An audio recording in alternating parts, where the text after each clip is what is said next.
while the area under poppy cultivation in Afghanistan has shown a clear upward trend over the last 2 decades, the trend in Southeast Asia is clearly downwards. As a result, this region, once host to the notorious Golden Triangle, now has only a limited opium problem, a problem concentrated in just one region, of just one country. Instead of producing 1,800 tons of opium as the region did in the early 1990s, it produced 424 tons of opium in 2008. Or looked at another way, instead of the region contributing half of the world's production as it did in 1990, it is now only contributing 5%. This marks real progress.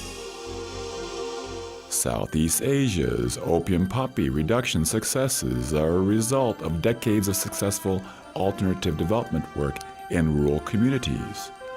Much of this has occurred under the MOU process. The countries of Southeast Asia have thus clearly advanced towards the goal set out in 1998 special session of the General Assembly to significantly reduce opium poppy cultivation by 2008.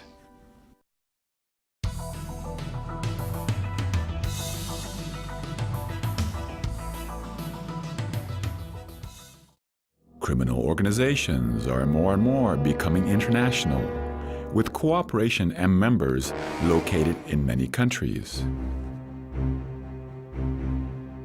Often, criminals are able to avoid prosecution because countries in the region do not have the relevant laws, or there isn't enough cooperation across borders between the people who know how to investigate and prosecute international criminals.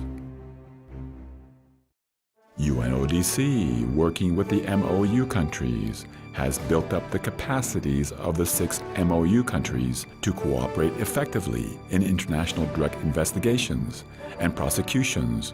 This is particularly so in the fields of mutual legal assistance and extradition.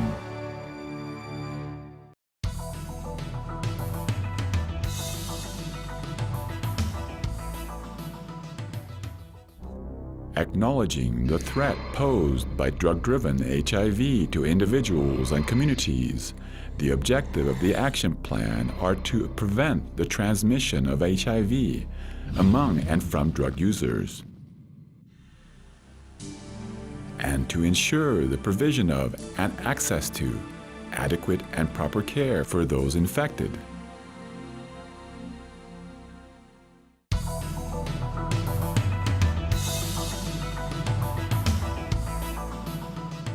While the Memorandum of Understanding and the Sub-Regional Action Plan were initially designed for countries in the Greater Mekong sub-region, in recent years, other countries in Asia have developed regional efforts to respond to the drug threat. In the year 2000, an international congress composed of the Asian countries and China endorsed a regional action plan known as ACCORD. ACCORD stands for Asian and China Cooperative Operations in Response to Dangerous Drugs. It spells out actions necessary to contain and reverse the drug problem in the region and establishes benchmarks for seeing this done. ACCORD is the first and only comprehensive regional action plan in which these 11 countries together will combat the negative impact of illegal drugs. As the MOU process continues and deepens its track record of progress in drug control, there are numerous other challenges ahead. There is a need to address not only these human security challenges, but also others created by organized criminal syndicates. Syndicates which not only traffic drugs, but which also traffic human beings, which destroy and traffic forest products and wildlife,